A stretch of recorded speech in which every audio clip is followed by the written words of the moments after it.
widespread infection in the bloodstream that begins with bacterial invasion and can lead to multiple organ failure. In sepsis, a breach of the host barrier, often in the skin or mucous membranes, kicks off a dysregulated immune response in the host. Inflammatory mediators cause vasodilation and increased capillary permeability. These effects result in hypotension or low blood pressure. They activate the coagulation cascade and the complement cascade. The immune response involves the release of pro-inflammatory mediators that cause detrimental physiological effects, such as clotting in the blood vessels, causing blockage of blood flow and poor tissue perfusion, and tissue damage. Risk factors for sepsis include an existing wound, such as a pressure-associated injury, a traumatic wound, or a chronic non-healing wound, or infection, such as a kidney or lung infection. Other risk factors include a hospital or ICU admission, which puts a patient more at risk for hospital-acquired infection. Immune system deficiencies, such as HIV or cancer, recent surgeries, indwelling medical devices like central lines or urinary catheters, very young or very old age, chronic disease, or genetics. General clinical manifestations for sepsis. Sepsis will begin with general nonspecific symptoms such as malaise and fever. However, as the inflammatory response and tissue damage progresses, we will observe hypotension and tachycardia from the vasodilation and capillary permeability, edema from the capillary permeability, tachypnea and hypoxemia due to tissue damage and poor tissue perfusion, and low urine output due to poor perfusion and kidney damage. Laboratory results will show an increased white blood cell count with a greater number of young immature white blood cells, also known as a left shift.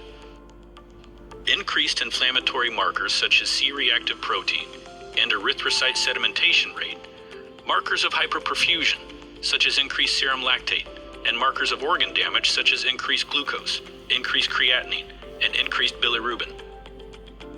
Generally, we will see positive blood cultures as well. There will be signs of impaired coagulation, such as increased bleeding times, INR, PTT, and high or low platelet count depending on the timing.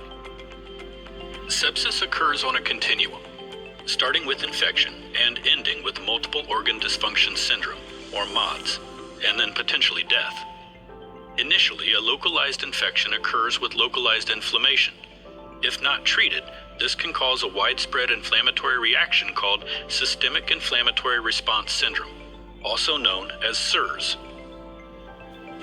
A SIRS diagnosis is made if two or more of the following occur: a temperature of greater than 38 or less than 36 degrees Celsius, a heart rate greater than 90 beats per minute, a respiratory rate over 20, a PaCO2 of less than 32, a white blood cell count over 12,000 or less than 4,000, or greater than 10% bands.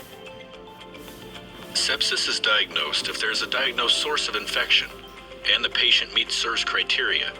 SIRS may occur without an infection, as inflammation can occur for a number of reasons. Severe sepsis is accompanied by evidence of hypotension or hypoperfusion, indicating lactic acidosis, an SBP of less than 90, or SBP drops greater than or equal to 40 millimeters of mercury of normal. Hypotension results in a decrease of oxygen to the tissues, causing anaerobic metabolism and lactate production. In this stage, expect elevated lactate, low pH, low bicarbonate, and low blood pressure. In septic shock, hypotension remains despite adequate fluid resuscitation. For example, if a patient diagnosed with severe sepsis received a fluid bolus and had no improvement in their blood pressure, they would be considered to be in septic shock. Finally, multiple organ dysfunction syndrome.